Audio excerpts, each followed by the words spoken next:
And welcome to our meteorology segment. What we're looking at here is the nullschool.net chemistry of the surface environment, chemistry in terms of carbon monoxide.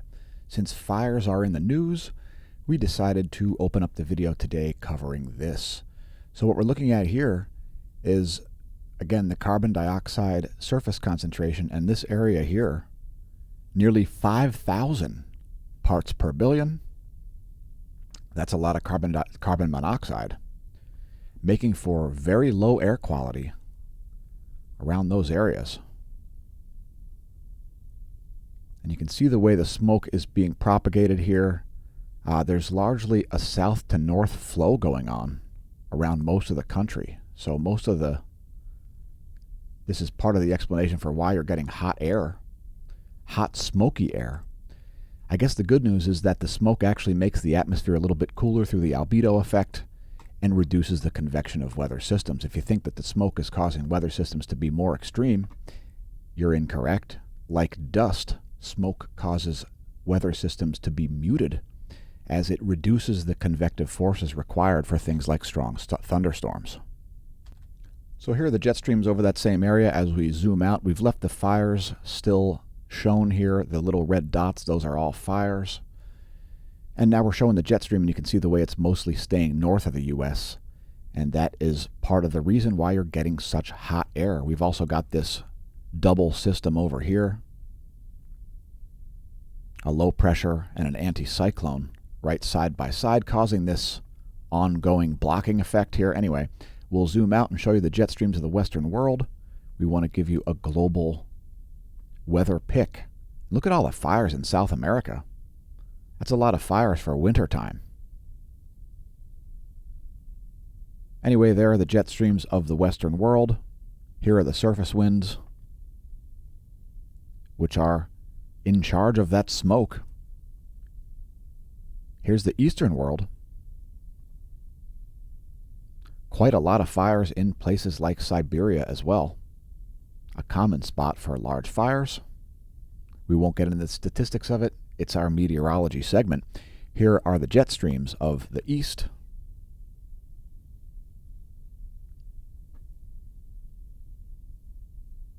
And once again, jet streams are blowing backward over the western Pacific and northern Indian Oceans. You can see they're clearly blowing east to west here instead of the normal west to east fashion.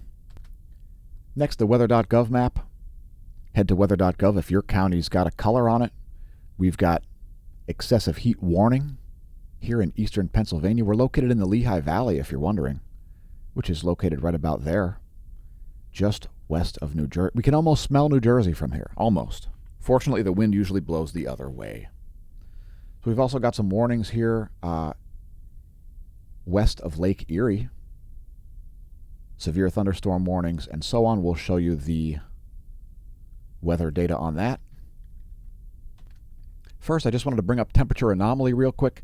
This is the surface temperature anomaly in the lower 2 meters of the air column, and you can see we've got high temperature anomalies across much of the U.S. right now. And of course, the Pacific Northwest, the most extreme, showing like 13 degrees Celsius above normal temperatures.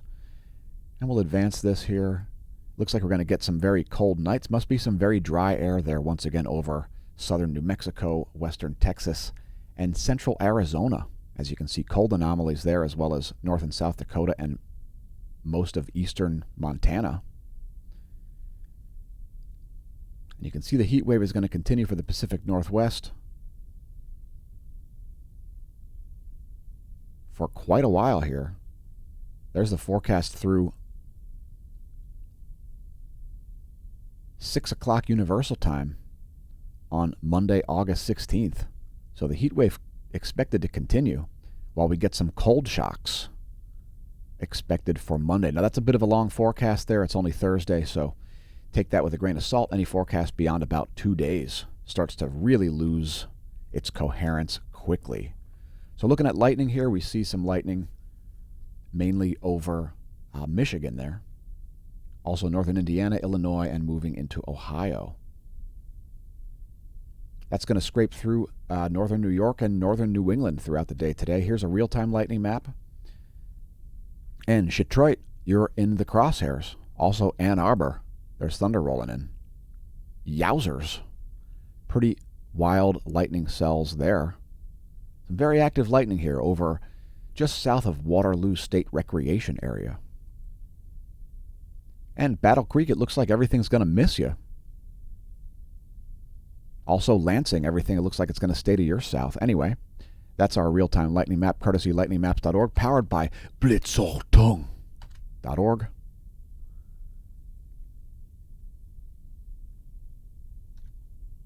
And here's your pressure maps.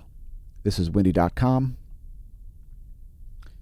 And we'll advance this into the Euro forecast. This is the European forecast for pressure at 1300 Universal Time, 1 p.m. Eastern Daylight Time tomorrow on Friday the 13th. Do you have plans for Friday the 13th? Let us know in the comments.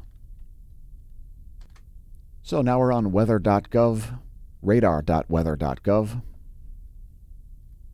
And we're going to zoom in on Cleveland. And there you can see that system moving across mainly the northern portion of Lake Erie, mainly staying on the Canadian side. And Syracuse, you can expect some rain coming today from that system. Here's what's going on the water vapor map. And we'll actually zoom in on Lake Erie. And there's a zoom in. That should give you some idea of the way these systems are going to move. You can see they're getting sandwiched in between some dry massive air down here, dry massive air up here, and the jet stream is largely in control of this flow. You can also see some penumbral lines around this moisture in the mixing zones and massive pressure gradients created there. If you're flying across the U.S.-Canadian border in this area, expect some turbulence. Respect existence or expect resistance. Anyway, that's our featured area. Here's a recap. There's a U.S. Doppler radar map. Here's a water vapor. There's the cloud layer.